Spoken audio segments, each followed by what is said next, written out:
Hi అండి, welcome back to my channel Telugu వంటిల్లు. ఇవాళ రెసిపీ వచ్చేసి బీన్స్ కర్రీ అండి. బీన్స్ కర్రీ అంటే చాలామంది ఇష్టంగా తినరు కదా, చిన్నపిల్లలు కూడా వద్దు అనేస్తుంటారు.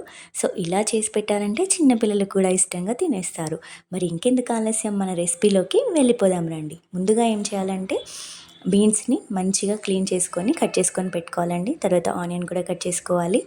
ఇక్కడ నేను 3 టమాటోలు తీసుకున్నానండి. ఒక పెద్ద పొటాటో కూడా కట్ చేసి పెట్టుకున్నాను. తర్వాత ఒక గిన్నెలో ఆయిల్ వేసేసి జీలకర్ర, ఆవాలు, మనం కట్ చేసి పెట్టుకున్న ఆనియన్ కూడా వేసి కరివేపాకు కూడా వేసేసి మంచిగా మిక్స్ చేసుకోవాలి. తర్వాత అల్లం వెల్లుల్లి పేస్ట్, పసుపు కూడా వేసేసి మిక్స్ చేసిన తర్వాత కట్ చేసి పెట్టుకున్న పొటాటో కూడా వేసేసి మంచిగా మిక్స్ చేసుకోవాలి. తర్వాత టమాటో కూడా వేసేసి మంచిగా మగ్గనివ్వాలి. మంచిగా మగ్గిన తర్వాత మనం కట్ చేసి పెట్టుకున్న బీన్స్ని కూడా ఇందులో యాడ్ చేసేసేయాలండి.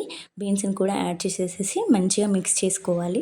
మంచిగా మిక్స్ చేసుకున్న తర్వాత మూత పెట్టి ఒక 10-15 నిమిషాలు అలా మగ్గనివ్వాలి. మూత పెట్టి మగ్గనిచ్చిన తర్వాత ఇలా వస్తుందండి.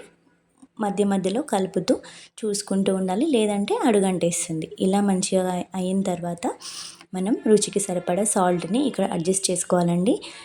సాల్ట్ వేసేసి అడ్జస్ట్ చేసుకొని మళ్ళీ మూత పెట్టి ఒక 10 నిమిషాలు ఉడికిన తర్వాత చెక్ చేసుకొని ఉడికినట్లయితే అందులోనే కారం, ధనియాల పొడి అన్నీ వేసేసుకొని ఇలా మంచిగా మిక్స్ చేసేసుకోవాలి.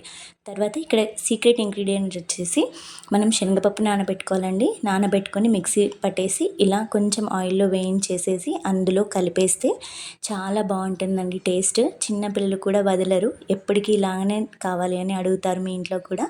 సో మీరు కూడా ట్రై చేసి చూడండి.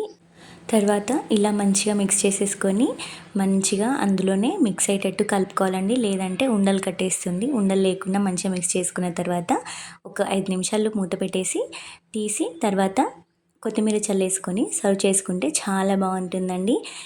ఈ బీన్స్ కర్రీ చాలామంది ఇష్టంగా తినేస్తారు. సో ఇంకెందుకు ఆలస్యం, మరి మీరు కూడా ఇంట్లో ట్రై చేసి చూడండి. ఇలాంటి మరిన్ని వీడియోస్ కోసం సబ్స్క్రైబ్ చేసుకోండి నా ఛానల్కి. అలాగే లైక్ చేసి షేర్ చేయండి మీ ఫ్రెండ్స్ అండ్ ఫ్యామిలీకి. Thank you.